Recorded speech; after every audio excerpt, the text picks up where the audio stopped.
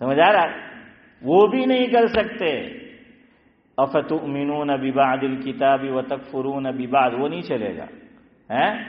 یا ایھا الذین آمنوا ادخلوا فی السلم کافہ، عمل کرنا پڑے گا. اب نہیں، وہ نہیں ہے. تو جتنا اللہ نے کہا اس پہ جو ہے وہ عمل کرو. تو وہ بیٹی اور بیٹا جو اسلام میں داخل ہوئے وہ بھی یہ کام نہیں کر سکتے. میں کچھ تفصیل بعد میں عرض کروں گا. ایک اور چیز رہ گئی، قبرستان جانا، سیمیٹری جانا.